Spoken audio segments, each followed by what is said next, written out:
up, Pokemon trainers? I'm Ash. I'm Nick.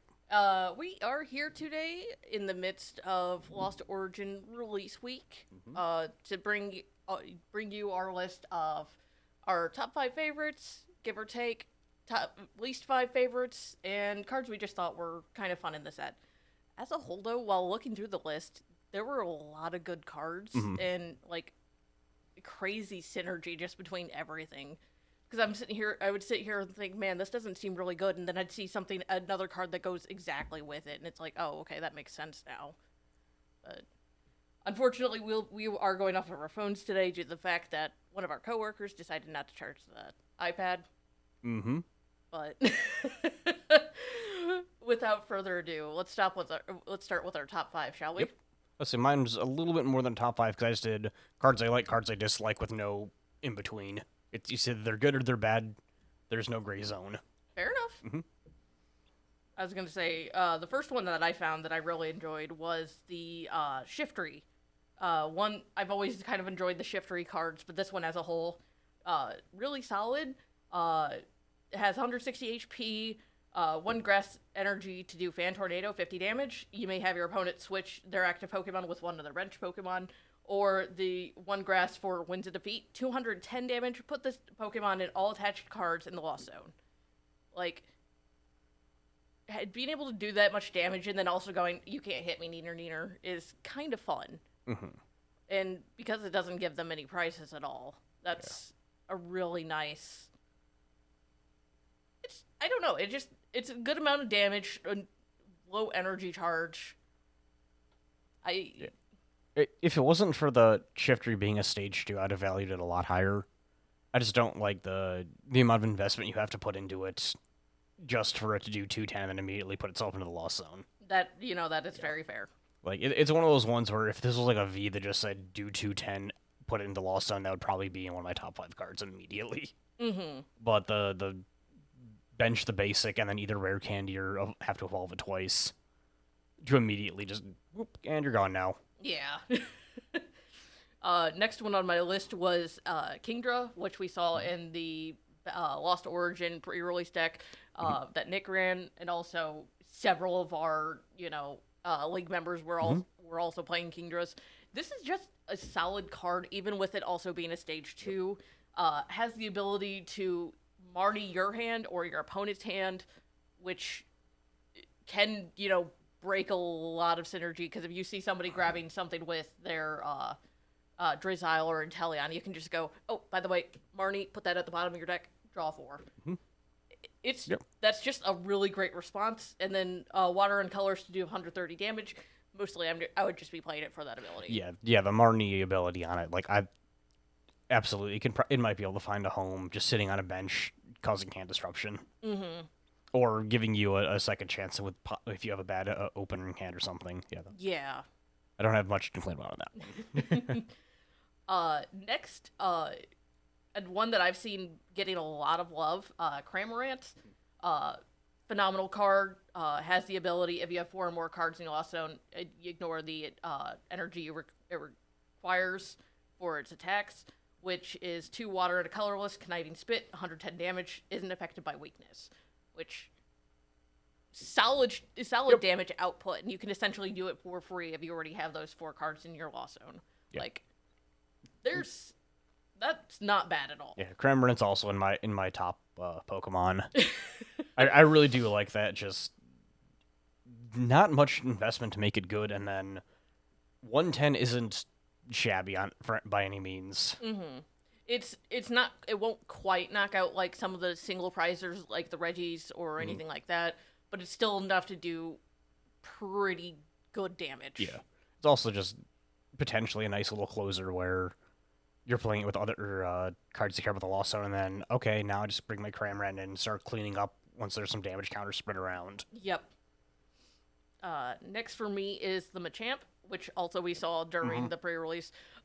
Unfortunately, we realized that Machamp takes too much setup for it to go really well in the limited format. But in standard as a whole, like, it's a good card. Yeah. We kind of saw this back with Buzzwole a few years ago. Has it's a little similar, but if your opponent has 3 or fewer prizes, this Pokemon gets an additional 150 HP, putting it up to 300 for a non-V Pokemon, which Yeah. I think the closest we ever get is like 180 for it not being V, Mm-hmm. and then 100 plus damage for 2 fighting. You can choose for it to do 200 damage, but it won't be able to attack next turn, which, again, that will knock out most single prize threats that you're dealing with. Most single prizes and probably a third or a fourth of all V Pokemon, because there's a surprisingly large number of like 180 HP Vs. Mm-hmm. And then the last one, oh no, not the last one on my list. Next one was Barbicle. You've probably heard me talking about it a lot. No surprise there. It's just great for sitting on your bench and just messing with your opponent because they will not be able to take those prizes. Dynamic Chop, 2 fighting, a fighting and 2 colorless. Ultimately, just playing it for bench support. And again, sometimes not getting those prizes you need when you need them can really just lock you out of the game. Yeah. Especially if you're seeing your opponents very dependent on like Hisuian heavy balls, where suddenly all those cards they're expecting to be able to get out of their prizes in a turn or two, just nope, not anymore. Mm-hmm. And then my last one. Now this is my last one. Everybody in our local area has been talking about Hisuian Goodra V and V Star. I'm actually going to talk about the baby form because I think that's a phenomenal one. Perfect for Zacian to still go around because it has the ability Steel Shelter. Ignore all damage done by your opponent's Pokemon's V attacks to your basic Pokemon that have any metal energy attached. Like I said, perfect for the Zacian deck. Perfect to run with Zamazenta, because then Zamazenta just looks at any V Pokemon, it's just like, okay. Yeah. Like, it's a solid one. It sucks because, again, stage 2, but being able to protect your basic Pokemon can help a lot. Yeah. Oh, yeah. But that's it with my favorites. What have you got? Let me see. I think you already talked about I believe 1 or 2 of the ones I have on my list, so I'm going to skip past a couple real fast. But so my first one, skipping past like the Cramorant, is Cresselia. It's just a little basic Pokemon, 120 HP. And for a single Psychic Moonlight Reversal, move 2 damage counters from each of your Pokemon to one of your opponent's Pokemon. Yeah, no, I think I might have put that one in my, it's just neat pile. But definitely one I did look at a lot.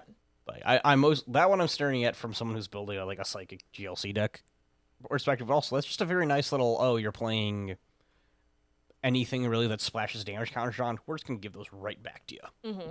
I mean, it would go perfectly with like Dragonite V, one of the cards that I've been looking at playing recently, because it does I want to say 270, and then but it splashes your bench for 2 damage counters each.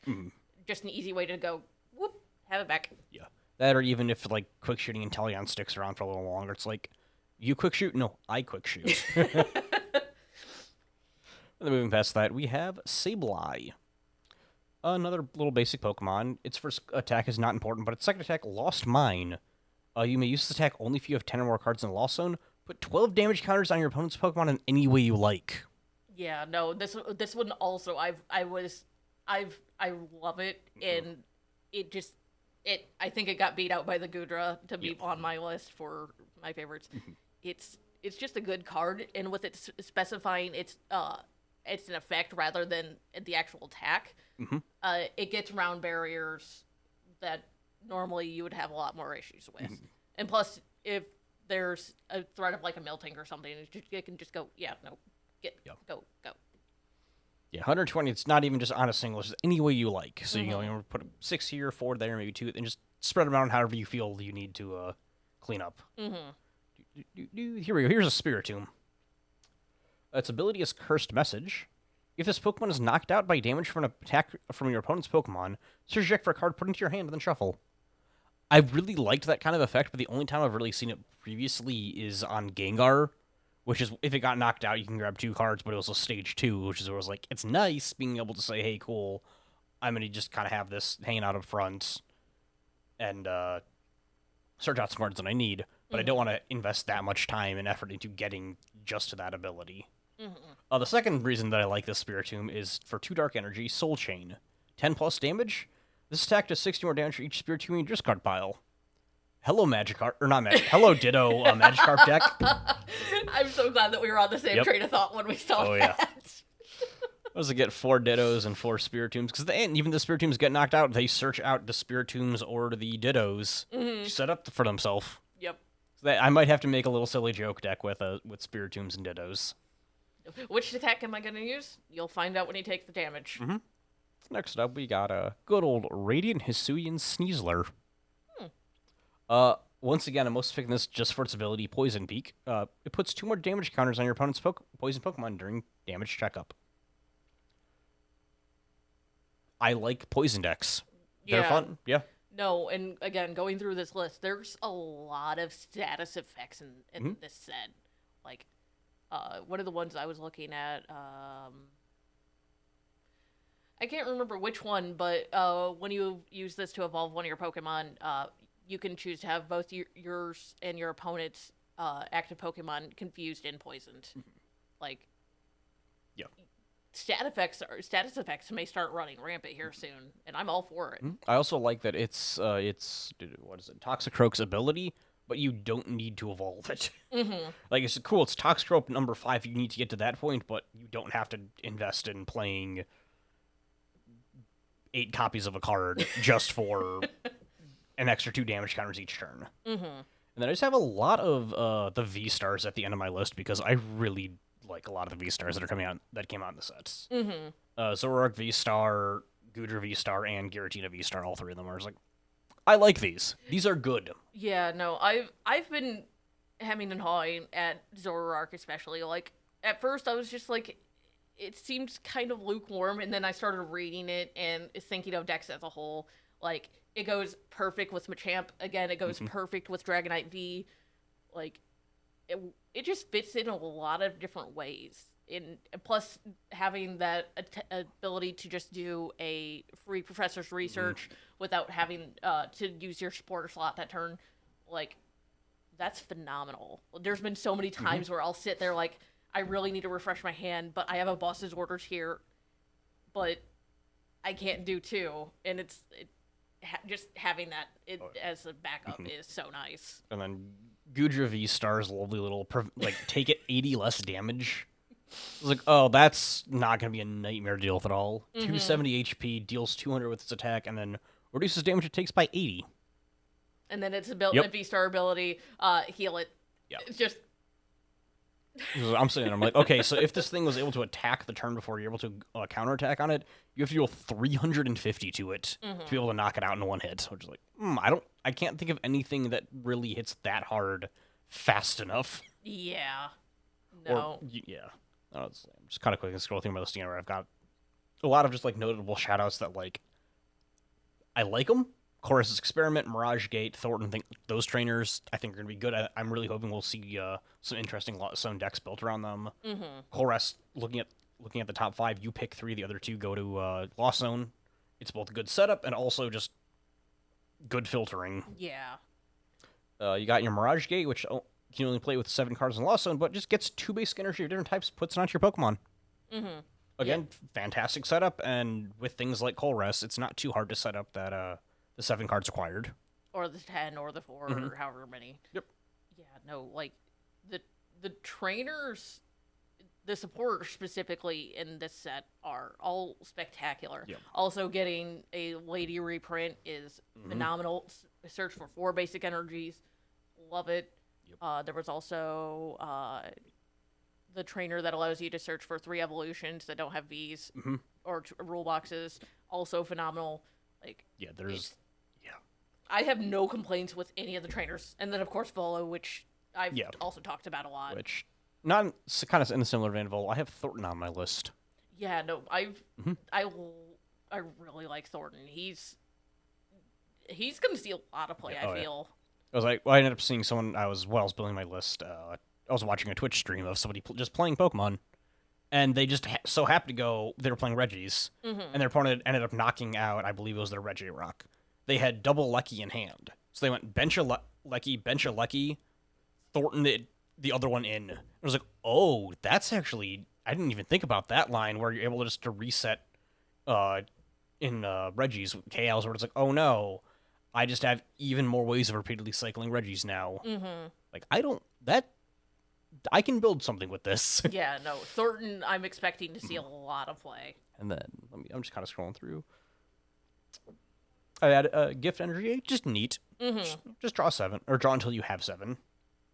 Once this Pokemon's KO'd, of course. Yes. But... here, and then a kind of a like a reverse Moltres in Gallade V. What's I'm assuming you have it written down, Oh, because yeah. I know I was staring at that one. Fighting Colorless, Rising Sword, 20 plus damage. Does an additional 50 for each prize you've taken. Yeah, okay. That's what it was. So yeah, so it's kind of the opposite of Moltres, where you're playing it out. Once your opponent's taken a handful of prizes, you go, oh cool, I'm down to 2 prizes, Gallade V. Time to start swinging for 220. Mm-hmm. That's also kind of one of the aspects that we're seeing with, like, the old Buzzwole that ruled the format for a little while. Yeah. Having damage based on prizes can kind of seal games right then and there. So I think, yeah, that is the end of my list of little favorites, with a singular exception, which would probably land in the it's just neat category for you. Oh. But it is Wind Up Arm. I completely agree with that one. It's a Pokemon tool. Attach this Pokemon tool to one of your Pokemon that doesn't have a Pokemon tool attached, the usual text. But then, more importantly, the Pokemon this tool is attached to can attack even if it's asleep or paralyzed. Directly below that, and the reason I have this is Komala. Yes. For the ability Twas All a Dream. If this Pokemon is asleep when it gets knocked out by damage from an opponent's attack, your opponent doesn't take any prize cards for it. It also works really well with the Snorlax that released in this set, because it does, I want to say, 160 damage. Then it's asleep. If you have to flip. It's, I believe, 4 colorless, 180 damage, and then you have to flip 2 coins if either one is tails that is still asleep. Yep. Yeah, just four colorless, 180 damage. Doesn't matter if I'm asleep, just keep going. Yeah. Yep. I guess I'll just continue on with my they're just neat category since we're kind of there right now. Yep. The first one on my list is Hisuian Basculegion, which seems a little weird, but it's especially when I start seeing a lot of like energy-based decks going around lately. I know you had your joke, what was it? Your Cryogonal deck with Kyogre. Its basic its attack for free is Spirit Climb, 20 damage. This attack does 20 damage for each basic energy card in your discard pile, then shuffle them back in your deck. Like, that's just a really good way to potentially recycle energies if you run out of, like, Melanie's. Just, like, a great way to power Palkia, Ice Rider back up, things like that. And because it's a free one, you can put it into any deck you wanted, in all honesty. And then it's a secondary attack, Water Shot, 70 damage, discard an energy from this Pokemon. I'm mostly playing it for that first attack, not the second one. Next one for me is the Raichu that came out of the set, which, if you were watching our opening, you saw me sit there and read that card and realize this can actually be a horrifying thing.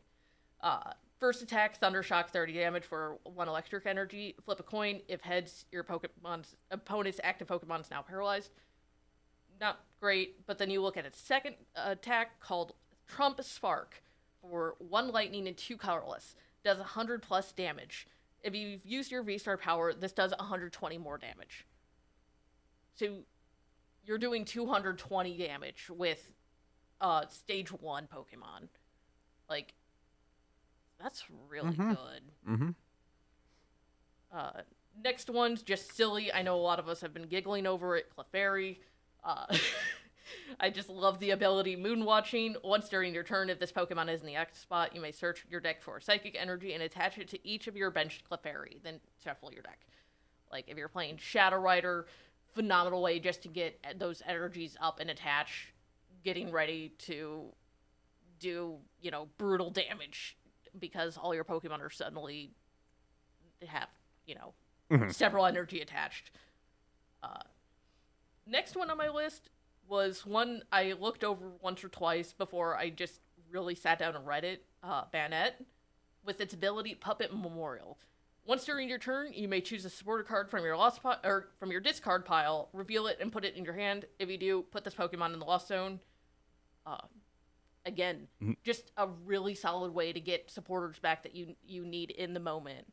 If you don't have the Team Yell Cheer or not Silane.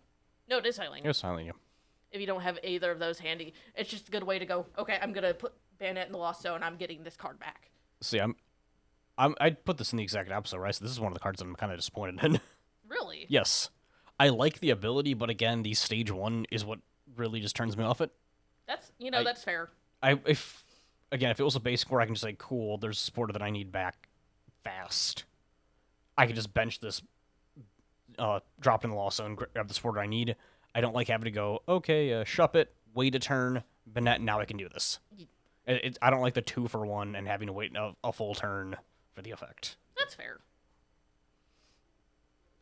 Next on my list was Galarian Stunfisk, which is an odd one. Yes, I'll admit this one was purely in my it's just neat category because of its first attack for 1 metal energy. If your opponent has a stadium in play, discard it. If you do, discard 2 energy from your opponent's active Pokemon. It can literally just sit there and be like, oh, I see you have the stadium out. I'm going to get rid of that and your energy, so you're going to have to take even longer to get set up. Mm-hmm.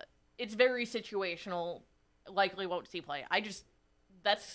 It's handy if needed. Yep. And then, of course, my last one is, as Nick mentioned, Kamala. Mm-hmm. It's just neat. I love having Pokemon or supporters like Lily's Pokédoll in general. Mm-hmm. Just your opponent can't take a prize for knocking this out. It's fun. Now I think we're moving into the ones that we're gonna badmouth. Oh yeah. Mm-hmm. So I've already talked about Banette, which is at the top of my list. Mm-hmm. Second to that is Enamorus V. Oh, good. We both have that on our list. It's just one of those ones where you look at the ability and you go, as long as this Pokemon is in the active spot, okay. Prevent all effects of your opponent's Pokemon's abilities done to your Pokemon with any Psychic Energy attached. Like, okay, sure, it prevents that, but it requires it to be in the active spot and to have Psychic Energy attached to prevent the effects. Mm-hmm. It's like, I don't want to have a V just chilling up front. And then its attack is just lackluster as a whole, because it's 1 Psychic, 2 colors to do 100 damage. And then, what was it? Attach up to 2 basic energy cards from your discard card to your Pokemon in any way, which isn't a bad ability, but Enamorus isn't going to hold up to much. Yeah. It's got base 210. And requiring 3 energy and only doing 100 damage at that. It's just kind of lackluster. Yeah, if it was something like Psychic Colorless for the 100, it might be fringe playable. Mm-hmm. But 3 energy for 100 damage and then an ability that just kind of reads, I'm not going to really do anything that matters when I'm active. Yeah. Well, moving past that, for next up, I got Box of Disaster. If the Pokemon V this card is attached to had full HP and is knocked out by damage from an opponent's attack, put 8 damage counters on the attacking Pokemon. If that just said if the Pokemon V was knocked out, put 8 damage counters, that would be incredibly good. Mm-hmm. But requiring full HP before its effect works. Yeah, I was undecided because I could see in some ways that's really nice because it just threatens to potentially get a reverse KO once that one's knocked out. Mm-hmm. Because if you're setting up one of your bench Vs or something like that, you can just turn around and go, okay, in response, I'm killing that one. But it's such fringe cases with it. Yeah. Or if it didn't require it to be a Pokemon V, it'd be fantastically good. Mm-hmm. But the fact that it says you have to have your Pokemon be at full health and also at minimum 2 prizes taken when this Pokemon gets not at the cost of 2 prizes. Yeah. Either one of those tweaks, absolutely playable. But anyways, moving on. I have Misfortune Sisters next up. Okay. Look at the top 5 cards of your opponent's deck. You may discard any number of items you find there. Your opponent shuffles the cards you didn't discard back into their deck. I like Disruption, but top 5 and only getting items. Yeah. If it just said, like, look at the top 5, pick 3 cards out and discard them, I would jam that in a heartbeat. Mm-hmm. But you've got the potential to whiff, or the potential where you go, oh, wow, I just gave you, like, an even better top deck draw now because your previous draw would have been junk. Exactly, yeah. Because even if it just said, like, you can just put the cards back on top, where you're like, oh, no, you can have those back. I don't want you to get anything better. Mm-hmm. But nope, don't like it. Next up, we have another Pokemon tool. This one's Panic Mask.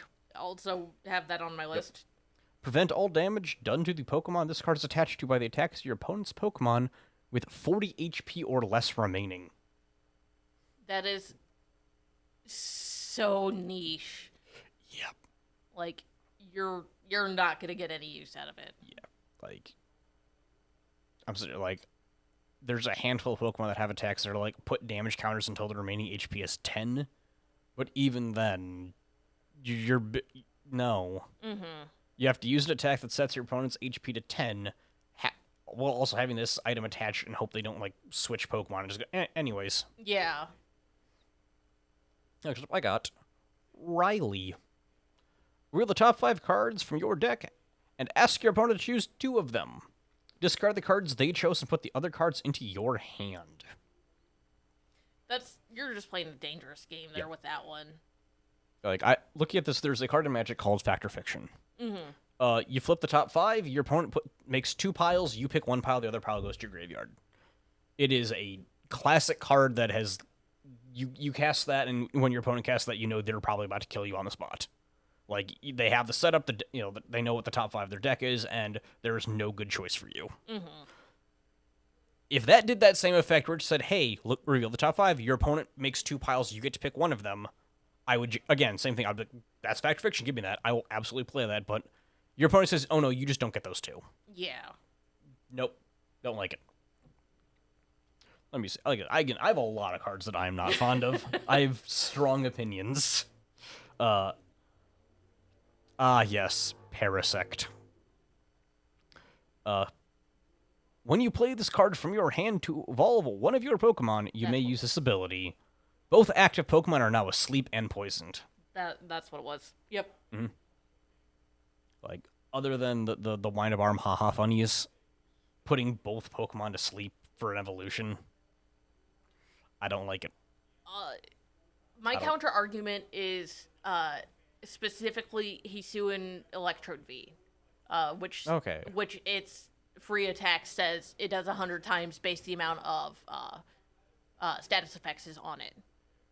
So if you have if you have the wind up arm attached to it, you can just go, hey, here, 200 damage for free, and also you're still poisoned and asleep.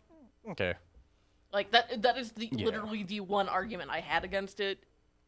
But again, getting to that point is kind of rough. And then for my final, I have Beautifly. And this is solely a gripe because it's stage 2. Because its ability is fantastic. Once during your turn, you may draw cards from your deck until you have 6 in hand. Mm-hmm. Phenomenal ability. But it's on a stage 2. Yep.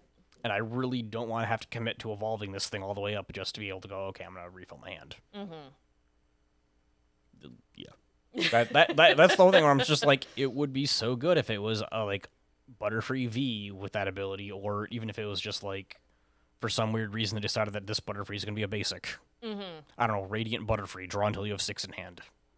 I thought it was Beautifly, but... Oh, sorry, my bad. God, you're getting your Butterfly Pokemon mixed up? How embarrassing. The Dustox in this set is not bad either, but unfortunately not good enough to get a mention. Yeah, that's fair. Mm-hmm.